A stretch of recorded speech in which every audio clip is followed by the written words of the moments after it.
Welcome to Urban Homestead Radio, preserving a homegrown way of life and inspiring others to bring the revolution home.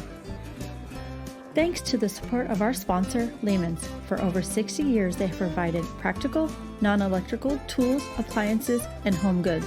When technology fails, their products will certainly work. Check out their website at lehmans.com. That's LEHMANS.com.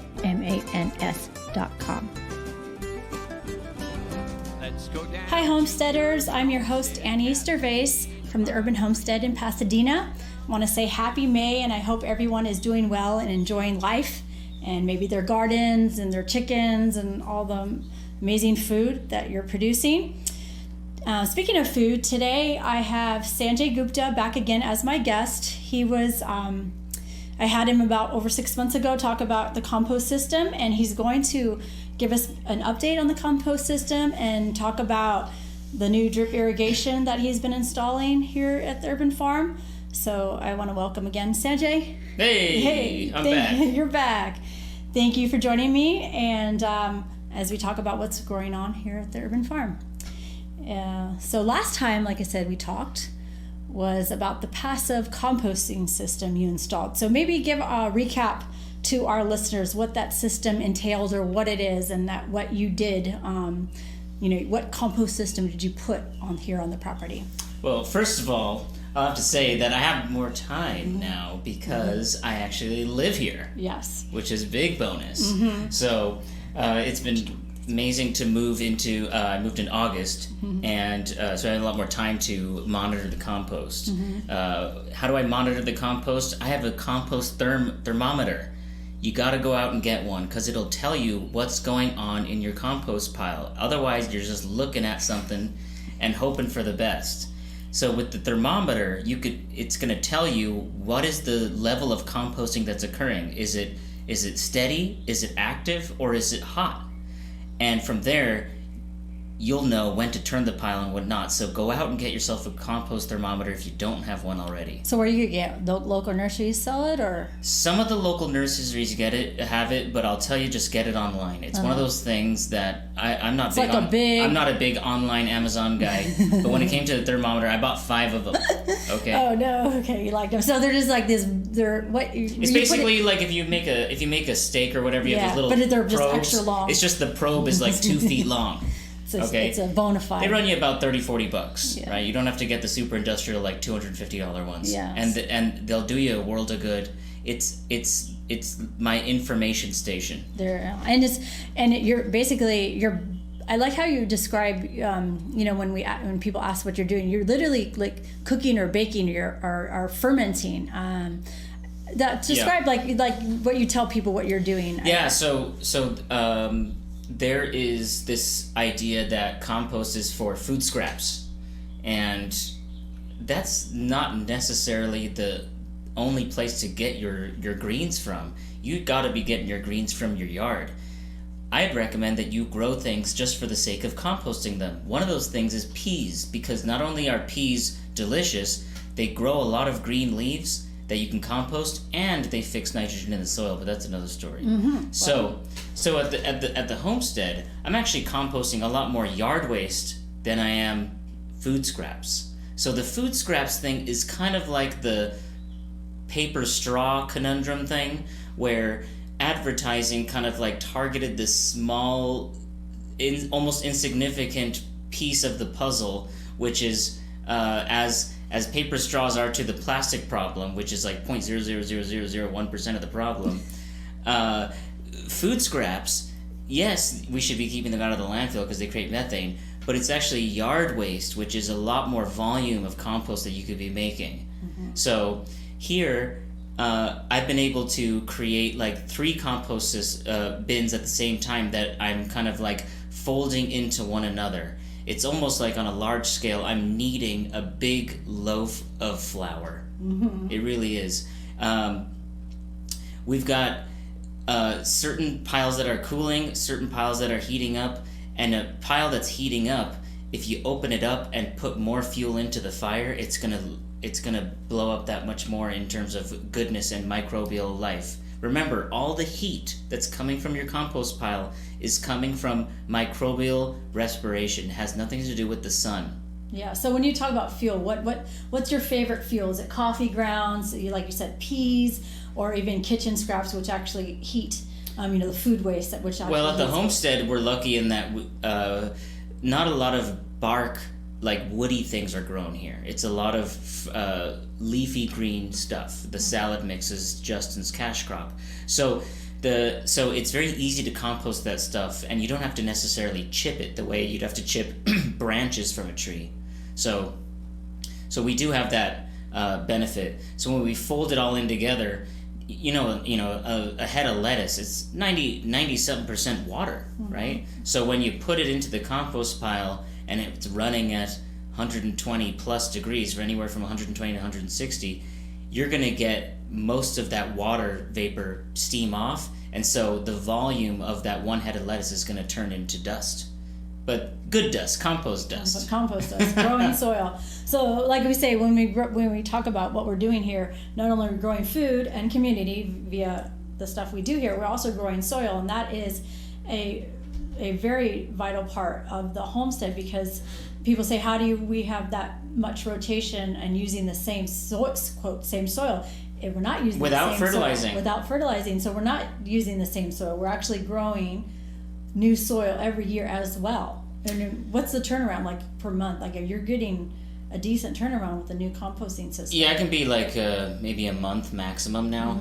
Yeah. Yeah, and just like you said there, you talked about in the last podcast, it's just 4 blocks of wood, or 4, not 4, but it's 4 corners of blocks of wood just stacked Yeah, each other. they're like 4x4s. 4x4s. Yeah, and they all sit together, kind of like they hold each other by gravity. It's a wonderful system, and it's very adaptable. But your bin is not the answer to your composting question. It's really about the chemistry of the ingredients that you're putting inside. So if anyone out there who's made kombucha, made yogurt, or made bread, it might be a little daunting, but once you understand it, it's generally a piece of cake. So in the same way, what compost needs is carbon, nitrogen, air, and water. And when you put it in together, composting occurs, active composting occurs. It heats up, and you're brewing microbial life in your compost pile, which when you harvest the compost, you're then throwing that back into the garden. Not only are you bringing bioavailable nutrients into the garden, but even more so, you're re-inoculating your beds with microbial life that could have died from frost, or from overwatering, or from the sun baking it during the hot months, especially UV radiation, killing your topsoil. That's a good point. So what we do here at the homestead to prevent that, we plant close together. We do square inch gardening, so there's not much evaporation, not much sun beating on the soil. We're really close together. Forest farming, just like biointensive. Everything is intensive. There's no, is there any bare dirt besides after you? I think that's the goal. The goal should be in gardening is that when everything is grown out, you shouldn't see any soil in the bed. It should just be all green. It should be all green. And it's a green blanket of solar panels that are harvesting energy from the sun, and at the same time protecting the underlayer of the soil from UV radiation. And earthworms and insects love that environment, and they're invited to come to the surface and interact with the plant roots and help them grow. So almost like a living mulch. We're basically, any green thing that's living, it's like a living mulch. It is like a living mulch in a sense, yeah. And they did tests where if you point a heat gun at the soil versus if you point a heat gun at on a leaf that is blocking the sunlight from hitting the soil, you can see up to a 40 degree Fahrenheit difference in temperature. Wow, that's crazy. Yeah, because leaves, they have so much moisture in them, they don't heat up and be hot. Yeah. so scientific. Trees make shade. No kidding. And so does plants. Plants make shade for the soil underneath. And that's the way nature intended it. Of course, you see, besides deserts, but that's a different microclimate. But I don't think even the deserts covered with little plants as well. Think about it this way, like think of a forest of pine trees, and assume that each one is a kale plant, and now zoom out to satellite level and look down on that forest. Do you see any bare soil there? No. Think of the forest as your garden bed. No, the forest covers up every single square foot of soil when you look from the top down. There's no space in between. In the same way, extrapolate that same concept and scale it down to your garden. The goal is to have greenery growing everywhere. Grow things for the sake of growing them, so that you can compost them later. Exactly. And when you grow things in the soil, look up the word root exudate. The plant roots push carbohydrates into the soil, so you actually improve soil quality by growing things out of it. The nursery industry doesn't want you to believe that. It's the opposite. They say that, like, oh, my soil's gone bad, it's degraded, it's been used up. No, actually, when you grow things in soil, it actually improves the quality of the soil. Especially if you're growing like low-growing things like clover. Even if you can't, I'm not growing vegetables. Go for like a cover crop. Right. Something covering in between. Even orchards, they're regenerative orchards. They're seeing that, if they plant clovers or grasses or wild natives or wildflowers under the trees, it's beneficial, not just bare ground. Yep. So where we have to everything bare. I think Lee Adams, both of our favorite friend and just amazing lady. She's, what is it? Don't leave the leaves.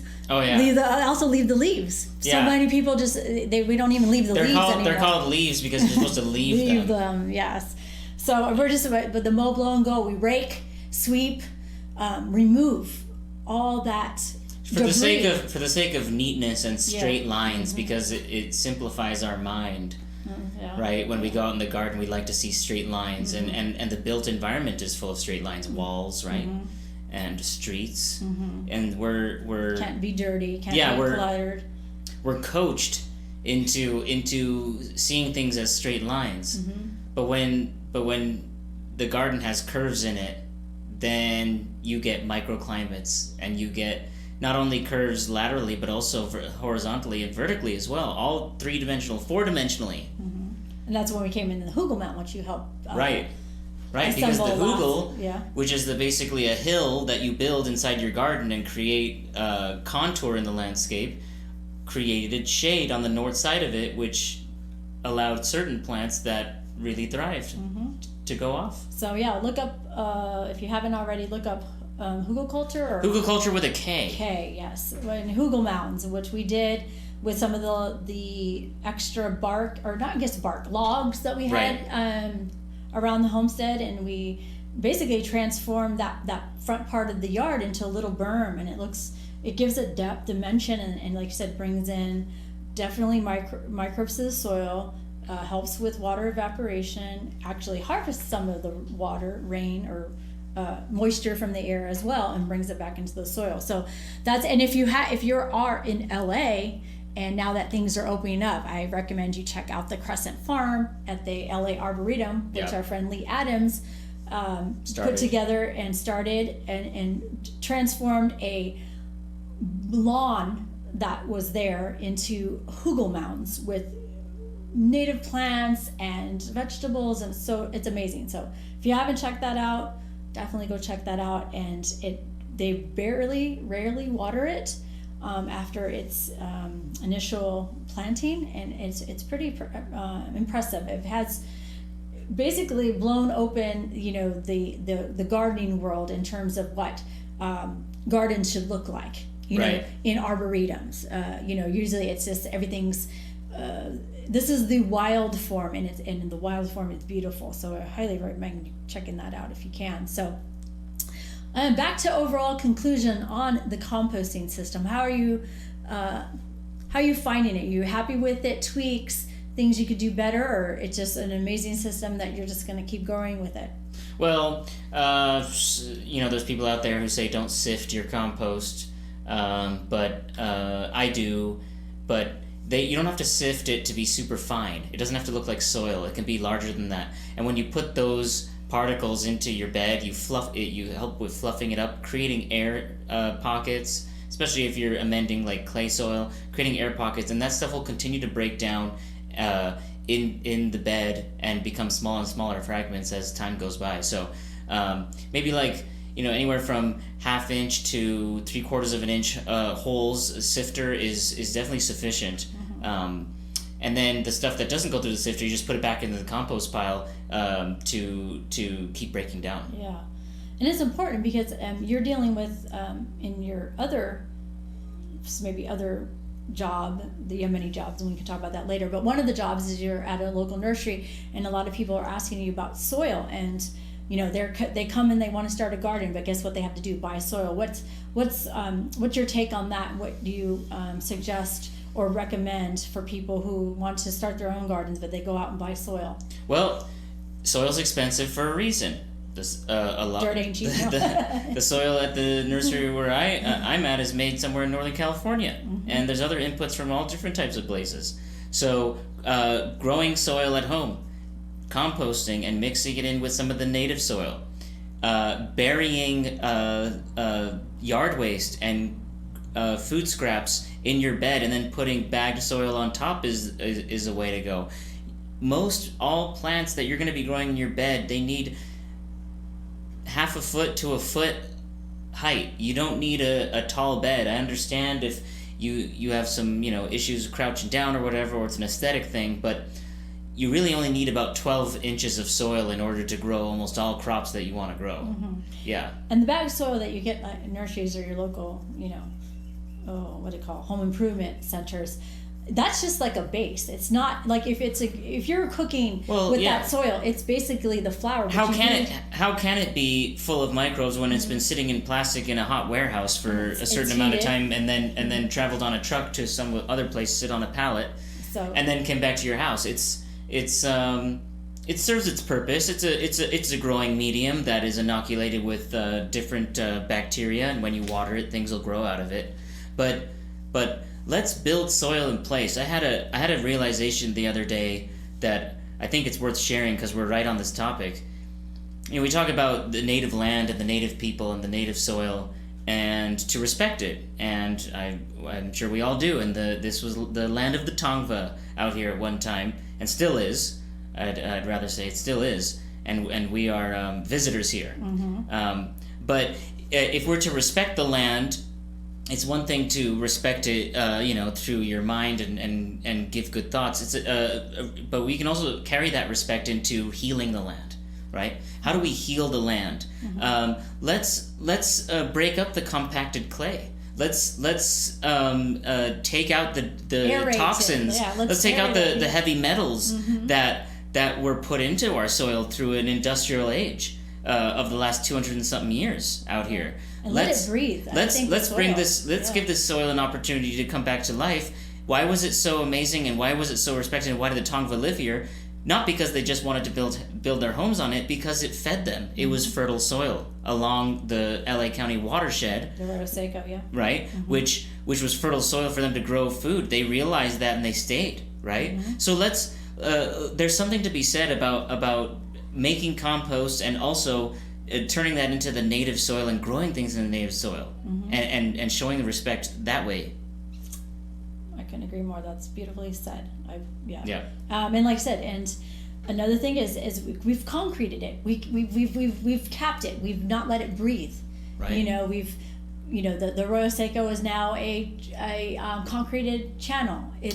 It's everything is put in under concrete and not let to breathe. And I think the most beautiful thing was when we were both at Metabolic, when they finally lifted those mega concretes off the channel there, and it was like you could kind of had that sense that the land like was breathing for the first time in 80 years. Right. It was like it literally was like. Yeah, was able to breathe. What she's referencing there is Metabolic Studio taking something more like a 15 to 20 year process to get a permission to break some of the LA River Channel concrete and found that the river still existed underneath all that concrete. And we always had this idea that it was like, oh, this is what it is. No, it was just like, it just had a big like retainer on it, braces. It had braces on it, and it was all still there, and there was moss and microorganisms living underneath the concrete. Like, and it was like, amazing. How did we never think that, like, how did we think it was gone? No, of course it still was all there. Nature's amazing. Yeah. Speaking of irrigation, let's that's a perfect segue into what you've been, the irrigation here at the homestead. So if you've been following our podcast, you know that we're always talking about watering and water conservation. Water is a big issue here for us. We use ollas, which is a clay pot irrigation method, and you can look that up. We also have hand watering, which is Justin likes to hand water because we're able to control not just water, for watering's sake.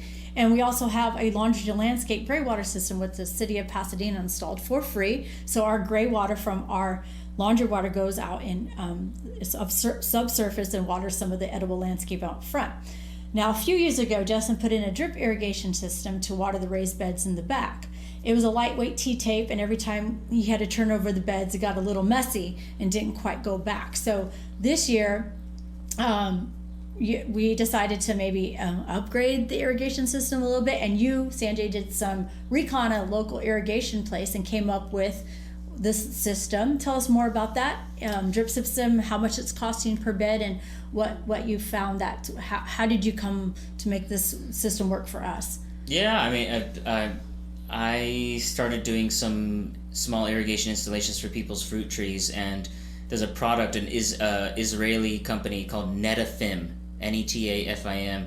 They make a solid product that doesn't break, and it's kind of like Legos. Like, doing irrigation is really like Legos, but you have to have kind of like a mathematical kind of like mindset to it all, because you have to kind of like make sense of like, when are you going to start losing pressure down the line of the system. But anyhow, one thing I will admit is that it's all plastic, and we try to get away from plastic, but it's the lesser of two evils. So, I'm going to eat out less, and I'm going to buy less plastics in other ways to to make up for I know there's like a theory for that type of ideology, or way of thinking, but but it's a lot more efficient, and for Farmer Justin, it can save him a lot of time and make sure that the crops don't die of heat stroke when those hot days are coming. And we're only just getting started. It's a pretty warm day today. We're still in early May. We could see 90s, 100s into like late after Thanksgiving now. That's kind of the way the climate's shifted from what I've seen. So I figured out that it's kind of like you use like a half inch line, and then attach 1/4 inch line to that. That may not make sense to you right now, but go to your local irrigation store and tell them that. Half inch line to 1/4 inch line that goes across the beds, getting it somewhere like between 75 cents to $1 a foot. Which is not bad. Okay, so if you do it yourself, make sure you put a pressure regulator at the source. That is the most key, because if you don't, you're going to blow the line, and it's not going to hold well. So you want something around like a 30 psi regulator at the source, and a digital timer will give you the peace of mind that you can go out by your day and it'll run, or you can turn it on to run at 5 a.m. and then run again at 5 p.m. and you don't have to worry about it. It's a good piece of electronics to have when it comes to your garden. Yeah, I was very impressed. Like, it was a beautiful, whatever the Israeli product. It was where all the water. It was like beads of water dripping out. It was really a It was a pretty sight. It's pretty amazing. Like, each hole has like its own little gate valve in it that regulates the water, and there's no backflow. So yeah, it's ingenuity and it's being used on a lot of commercial farms around here too. And I like it. It's a little bit better than T-tape, but the other one would just crinkle up and look like. And this one's more. It's round and it can hold its shape, and it's almost like they call it like one of those wands. What do they call it? The pool things, like a pool loopy thing in there, but really really small. So it's built to last, and that's the difference between something that you have to replace every few years. When I was working in a more rural area, we did have coyotes actually biting into the line trying to access the water because they were so thirsty. And And that's and you extrapolate from there. Why are they so thirsty? Because we have a drought. And they can sense the water, and they're so desperate that they're biting into the line to just get a lick of water. So sad. Yeah. We just. But there's nothing like hand watering. No, nothing like hand watering. No. Simulating rain, chlorinated rain, is the best we can get. Okay, hand watering and heaven watering. Yes. That's the best overall. We'll take that hands down. There's nothing like a rain, and the next day the garden just grows overnight. Can't simulate that in nature. Never not from a hose for sure. Wow. So yeah, the garden's looking beautiful. Finally, with the restrictions lifting here, finally in Los Angeles, we're hosting monthly tours, which you're a part of. You're talking about the Hugel Mound and the composting system, and maybe a little bit of the irrigation system that you're helping around. Maybe share some thoughts on that and what you're finding, like maybe the questions that people are answering that you're fielding from those tours. Maybe you can talk about that. Like, I know one was rodents in your compost, and you had a really good answer for that. Yeah, I mean, like, I think of my compost piles as like the earth, where the center is the hottest, is the magma, right? So when you throw food scraps on top of your pile, and then what happens is it starts rotting. It's not actually composting, and it starts making a smell, and all the rodents are like attracted to that. They start digging and stuff like that. So what you want to do is when you flip your pile to re-aerate it, you want to build it halfway and then put all your fresh veggies in there and then close it up. You don't have the stink problem when it comes to yard waste, but we all have, banana peels and stuff like that, and if we're just throwing it on top, it's not composting. When we get it into the center, when it's like 140 degrees, imagine putting that on the flame, that banana peel. The water will just vaporize out of it, and the smell goes along with it. Yeah, it's great analogy on that. So besides helping at the homestead, we're almost down to our couple minutes left. Besides helping at the homestead, I know what else keeps you busy. You said you were helping with people's fruit trees and irrigation. And how are you finding the climate now? More people are growing food. What's your thoughts on that? Yeah, so I mean, with COVID, backyard gardening was like the best thing that you could do to spend your time, because you could be outside. You could be outside on your own and doing something that's productive and very beautiful and strikes your curiosity. So the whole nursery industry just ballooned, right? Because it was the one thing that everyone could do at home that they weren't necessarily doing. And that sounds familiar. One thing that we could do. That kind of phrase sounds familiar. Because you can't just look at the garden on the weekend. It's like it's gonna get way out of hand, or it's gonna die. They're all the plants at the store, the little 4-inch pots, they are baby plants. They're a lot more susceptible to disease, to heat stroke, to overwatering, to everything. They're little babies. They're little babies. So that's really nice to see. And I think going forward, I see a lot of people who have office jobs that are not necessarily going back, or they're going back part-time. So that means that people can now really maintain their gardens to a degree that it's sustainable, while also maintaining their job as things open up again. So I think that's I think that for a lot of people, it's a very rewarding thing that has come into their lives unexpectedly. And whether you're growing food or not, like, it's just, there's a spiritual healing process that goes with being out in the garden that we take as a luxury, right? But a lot of people are going from concrete house to concrete building. They've been doing that for decades or years, 9 to 5, wearing a suit and all that, and now you can kind of go out in your backyard in your pajamas with your Zoom call in one ear. Things have changed really fast, and I think a lot a lot aren't complaining. And munching on a pea. Yeah. In between snacks. Oh yeah. No, I know, it's been amazing to see, like, something like that. I mean, the suffering and all the hard, the frontline workers and all that. But I guess if there's a positive lining out of all this, deadly and long and just long ending year is the people started to recognize that maybe they can start growing their own food, becoming more self-sufficient, and not rely on what, the infrastructure that we've always, that the infrastructure of everything. I think that like the real beauty will be in how do people take on a real like regenerative approach to their gardening, because buying plants from the store endlessly and needing the nursery for every small thing, it's still kind of like a capitalist kind of like system. Whereas I wonder what population, what percentage of the population are doing composting and really looking at changing the way that they consume in general, because people have been eating out less and going and slowing down in general.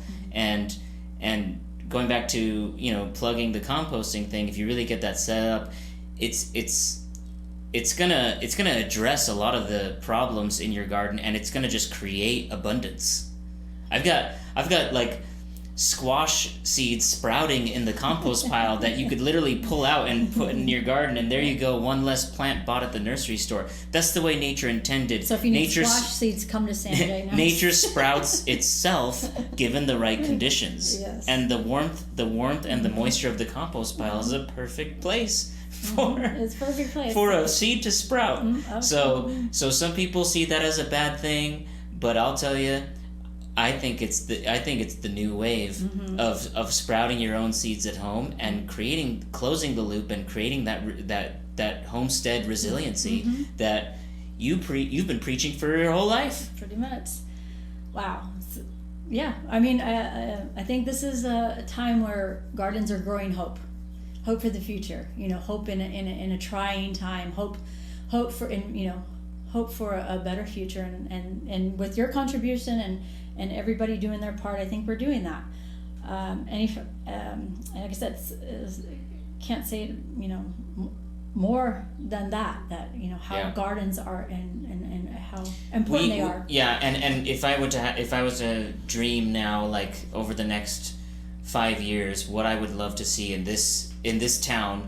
I'm an LA guy. I do live in Pasadena. I mean, but same thing. Like, I would love to see how the city can take some of their open lots and change them into community garden spaces that are run in a way that is not individualistic but more community driven, and there are systems in place like composting that works, and show the average person driving down the street what's possible and invite them into that space. More like hubs. Because we have some community gardens, but I find that they're very closed off, and there's a fee and there's all this stuff. We need to create public parks, public spaces that are showing food growing, happening. That's easy to access. The public. Yeah. Yes, because there's a lot of open lots just still sitting under concrete, even one across the street. Yep. Content. So if you have $2 million in your pocket, which was sad. It was a nursery, and now it's just sitting there. It was a 3 generation nursery, and now it's sitting there, a bare lot with weeds. But yeah. So thank you for that. Our time has come down to a close this. Wow, lots we talked about. Hopefully some of Sanjay's inspiration can help you with your growing and composting and hugel mounds and irrigation and all that good stuff. Thank you again for joining me today. It was a pleasure again talking with you and sharing your passion about all the regenerative solutions that you're doing, not here at the homestead, but in your life and people's gardens as well. So. My pleasure. And I'm sure if you send a note to the Urban Homestead, they'll send it on to me with any questions or thoughts that you have about what we talked about. Yes, we'll maybe do another video with you and send Sanjay your questions to me. info@urbanhomestead.org, and we'll pass them along to Sanjay if you want to give him a shout out. Definitely do that. So thank you again.